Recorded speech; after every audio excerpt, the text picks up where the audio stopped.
예, 오늘 본문은 고린도후서 6장 1절부터 7장 1절까지입니다. 묵상 제목은 해자스럽게입니다. 먼저 본문에서 저자의 의도를 찾는 한 가지 이 묵상 팁을 여러분들에게 알려줄게요. 바울 편지에는 항상 그 바울의 명령이나 어떤 권면의 말씀이 있습니다. 그래서 그것부터 먼저 찾아보면은 왜 이 바울이 이런 말을 하고 있는지, 이런 본문을 쓰게 됐는지를 우리가 알 수 있습니다. 우리가 여기서도 좀 찾아보면 1절에서 은혜를 헛되이 받지 말라, 또 13절에서 마음을 넓혀라, 14절에서 불신자와 멍에를 함께 매지 마라, 또 17절에서 그들과 떨어져라, 부정한 것을 만지지 마라, 7장 1절에서 거룩하게 됩시다, 이렇게 이야기를 하고 있습니다. 그러니까 바울이 어떤 말을 하려고 하는지 우리가 벌써 이 문장들만 가지고도 짐작할 수 있는 거죠. 이런 권면과 명령들을 먼저 찾으면 우리가 그의 의도를 파악할 수 있습니다. 바울은 우리가 앞에서 봤었던 그런 자신을 어떤 변호하는 그런 본문과는 달리 오늘 본문에서는 고린도 교회 성도들에게 직접적인 그런 명령과 권면들을 하기 시작했습니다. 이 앞에서는 거의 자기에 대한 어떤 변호였죠. 그걸 이제 앞에서 다 보여줬습니다. 본인이 어떤 사역자인지 다 이야기했죠. 그래서 내가 이렇게 목숨 걸고 진심으로 당신들을 케어하고 성장시켰는데 당신들 이제 어떻게 할 거냐, 결정해라, 선택해라, 이런 말을 하는 거죠. 고린도 교회 성도들한테 결단을 요구하는 그런 내용이라고 볼 수 있습니다. 그러면서 2절에서 이 이사야서 49장 8절을 인용합니다. 지금은 은혜의 때, 구원의 날이 왔다라는 말을 이제 하는 거죠. 쉽게 말해서 이제 거짓 사도들 말 들을래, 아니면 내 말 들을래, 결정해라, 이런 이야기를 하고 있는 겁니다. 그 결정에 따라서 당신들의 구원이 달라질 것이다, 이런 의미입니다. 그러면서 그들에게 다시 한 번 더 판단할 수 있는 그런 기준을 종합적으로 제시합니다. 자기가 어떻게 사역했는지에 대해서 이제 쫙 요약해서 말을 하는 거죠. 복음을 전하는 하나님의 일꾼으로서 누구에게도 흠잡히지 않으려고 성실히 일했음을 밝힙니다. 예를 들어서 바울은 고린도 교회에서 이 후원금을 받지 않았거든요. 이 고린도 교회가 항구 도시라서 되게 돈이 많이 이렇게 있는 도시였고, 그래서 그 교회도 부유한 사람들이 많이 있었습니다. 그럼에도 불구하고 바울은 이 후원금을 받지 않았습니다. 그 이유는 뭐냐면 그 돈 때문에 자기가 마치 그 당시 이제 그 고린도 거기에도 이 철학자들이나 사상가들이 있었거든요. 그들이 이제 재밌는 이야기를 해들고 자신의 어떤 특이한 생각들을 말을 하고 돈을 받았어요. 근데 그런 사람들 취급받을까봐, 복음을 전하면서 이 복음이 큰 스토리니까 그런 이야기를 하면서 괜히 자기가 그런 철학자나 사상가들 어떤 취급을 받을까봐, 그런 돈 받고 그런 사람들 취급받을까봐 걱정했던 거죠. 그래서 그는 그런 오해를 사지 않기 위해서 자신이 직접 자신의 직업인 그 텐트를 만드는 일을 하면서 그 돈으로 자신의 사역비를 충당했습니다. 이 부분은 그 당시 이제 고린도 교회에 들어왔던 거짓 사도들하고는 매우 다른 모습이었습니다. 왜냐하면 그들은 사도들의 어떤 추청장을 가지고 와가지고 내가 사도니까 충분히 당신의 교회에서 고린도 교회에서 후원을 받아야 한다, 후원비를 그래서 챙겼거든요. 그들은 그러면서 대접받는 그런 삶을 살았습니다. 그들은 심지어 자기들이 그런 자격이 있다고 이야기했어요. 왜냐하면 사도이기 때문에. 그런데 바울은 그래서 그들이 이제 바울을 공격하기를 바울은 그런 자격이 없기 때문에, 사도의 자격이 없기 때문에 후원을 받지 않은 거다, 이 역으로 이렇게 공격을 했던 거죠. 근데 바울이 그래서 돈을 받지 않은 게 아니었죠. 그래서 사도 바울은 내가 당신들을 더 생각해서 더 사랑하기 때문에 본인이 그렇게 행동했다는 걸 이제 이야기하는 겁니다. 그러면 누가 진짜일까요? 저는 한국교회에도 걱정스러운 모습이 있습니다. 이 한국교회에도 이 연예인과 같은 그런 소위 스타급 강사들이 있거든요. 이 목사님들을 포함해서 이분들이 정말 많은 그런 사례비를 받습니다. 제가 공개할 수는 없지만 아무튼 지금은 이분들도 이 코로나로 인해서 교회에서 이제 못 부르니까 지금은 안 보이지만, 아무튼 이분들이 이제 교회에 가면은 정말 재밌는 말과 감동적인 스토리로 이 성도들은 막 들었다 놨다 하거든요. 그러니까 그만큼 이제 자기들이 비싸게 요구하는 겁니다. 자기들이 그 정도의 가격의 어떤 상품 가치가 있다고 생각하는 사람들인 거죠. 저는 이 부분이 그들의 영혼을 망친다고 생각하고 매우 위험한 부분이라고 생각합니다. 성경은 그들을 사꾼이라고 이야기합니다. 쉽게 말해서 장사꾼이라는 이야기입니다. 그러나 여러분, 바울의 삶을 보십시오. 바울은 대접받으려고 하는 그런 거짓 사도들하고는 전혀 다른 삶을 살았습니다. 4절부터 10절까지 여러분 보시면은 길게 그런 자신의 삶에 대해서 종합적으로 설명하고 있는 것을 보게 됩니다.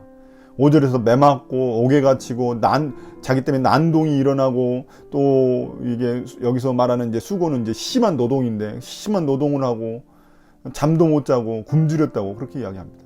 바울은 대신 순결과 지식과 인내와 친절과 성령의 감화와 거짓 없는 사랑과 진리의 말씀과 하나님의 능력으로 일을 감당했다고 그렇게 이야기하고 있습니다. 우리는 이 단어 하나하나를 자세히 보지 않지만 그냥 뭐 좋은 말, 뭐 뭉탱이로 이렇게 한 걸로 보겠지만, 이 바울은 한 단어 한 단어를 아주 세심하게 골라서 이 고린도 교회 성도들을 생각하면서 썼다는 것입니다. 고린도 교회 성도들도 이 바울의 이 단어 한 단어 한 단어를 보면서 바울이 했었던 사역을 다시 한 번 더 기억하고 또 이 글을 읽었을 거라는 것이죠. 이 단어들을 보면은 바울은 아주 인격적으로 부모와 같이 그들을 케어했다는 것을 알 수 있습니다. 그러나 그가 항상 부드럽기만 했던 것은 아닌 것 같아요. 왜냐하면 그는 이제 군사적인 용어를 사용하면서 이 문제가 그냥 그런 어떤 권면으로 끝날 게 아니라 이 영적 전쟁임을 다시 한 번 더 그들에게 이야기를 합니다. 7절에서 보면은 진리의 말씀에 대해 의의 무기를 들고 하나님의 능력으로 일하는 군사라고 말을 합니다. 의의 무기가 뭘까요? 의의 반대말이 불이니까 불의를 잡는 그런 도구 같은 그런 의미를 가지고 있는 거죠. 그러니까 이런 거짓들을 다 없애는 그런 의의 무기라는 거예요. 바울은 이 거짓 사도들에 대해서 영적 무장이 얼마나 중요한지를 이런 말들을 통해서 우리에게 말하고 있는 것입니다. 그는 8절에서 때로는 영광을 받기도 하고, 때로는 수치를 당하기도 하고, 때로는 비난을 받기도 하고, 때로는 칭찬을 받기도 한다고 이야기합니다. 자기의 사역 때문에 이런 일들이 일어나는 거죠. 이런 일들 때문에 바울은 도리어 자기가 아주 역설적인 삶을 살아가고 있다고 고백합니다. 속이는 자 같지만 진실한 자이고, 이름 없는 자 같지만 유명한 자이고, 또 죽은 자 같지만 살아있는 자라고 이야기합니다. 심지어 징벌을 받는 자 같으나 결코 죽임은 당하지 않는 자라고 이야기하고, 그는 또 근심하는 자 같지만 항상 기뻐하고, 가난하는 자 같으나 많은 사람을 부욕해 하는 자이고, 또 마지막으로 아무것도 가지지 않은 사람 같으나 모든 것을 가진 자라고 이야기합니다. 고백합니다. 바울의 이런 역설적인 삶을 우리는 얼마나 이해할 수 있을까요? 이 세상 가치관을 가지고 살아가는 사람들은 결코 깨달을 수 없는 그런 깊이가 있는 말씀입니다. 주위에서 근심해야 하는 상황이나 환경 가운데서도 항상 기뻐하는 자를 여러분들은 본 적이 있으신가요? 아니면 자기는 가난한데 많은 사람들을 부욕해 하는 그런 사람을 본 적이 있으신가요? 정말 세상적인 눈으로는 개털인데 모든 것을 가진 것처럼 이 삶의 여유가 넘치는 그런 사람을 본 적이 있으신가요? 하나님은 이런 사람들을 찐 하나님의 백성이라고 이야기하고 있는 겁니다. 그러므로 우리 그리스도인들은 창렬스럽지 않고 혜자스러워야 한다고 이야기를 하는 겁니다. 이제 바울은 11절에서 자기 마음을 다 털어놓았으니 이제 고린도 교회 성도들에게 반응하라고 촉구합니다. 자기만의 생각과 판단에 갇혀있지 말고 마음을 넓게 열라고 이야기합니다. 바울은 이게 마치 자식을 차이르듯이 이야기하고 있다고 하는데, 이 자식이 부모를 오해하고는 방문을 쾅 닫고 들어가가지고 문 열어주지 않는 그런 철부지 자식에게 타이르듯이 이야기하고 있는 것 같습니다.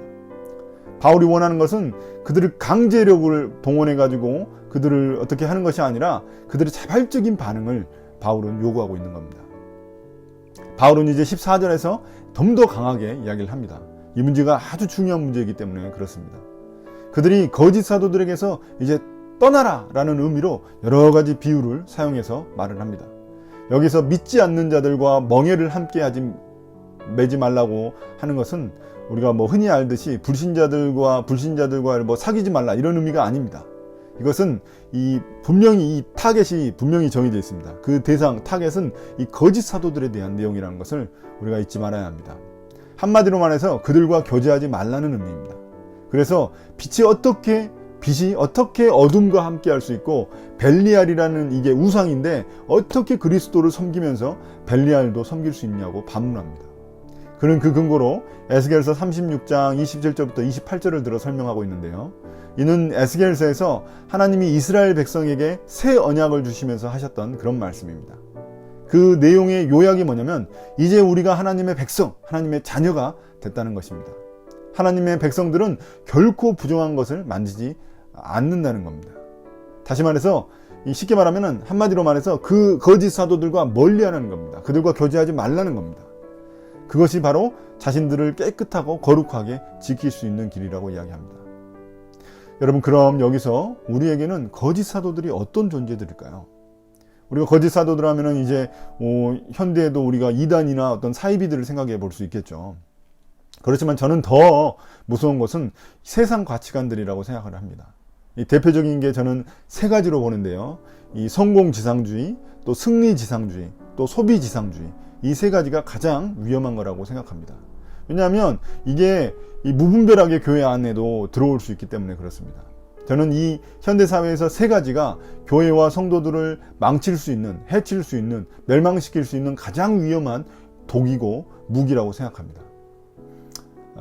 이것만 빠지면, 이것에 한번 빠지게 되면은 이 성도가 아니라 교회 다니는 좀비가 된다고 생각합니다. 좀비들이 어떤 특징을 가지고 있나요? 자기밖에 모르고 남의 피를 빨아먹는 그런 존재가 되는 거죠. 또 아무 생각이나 판단도 없고 단지 피만 보면 달려가는 그런 완전히 몰상식한 사람들이 돼버린다는 것입니다. 여러분, 이제 말씀을 마무리하겠습니다. 묵상을 마무리하겠습니다. 하나님은 우리 그리스도인들에게 도전하십니다. 창렬스럽게 살래? 아니면 해자스럽게 살래? 겉은 번지르르하지만 내용은 헛방인 그런 거짓 사도들처럼 살래? 아니면 겉은 좀 소박하지만 내용만큼은 찐 그리스도인인 바울처럼 살래? 여러분, 우리가 이런 결단을 해야 된 그런 말씀인 줄 믿습니다. 오늘 묵상을 마치겠습니다. 감사합니다.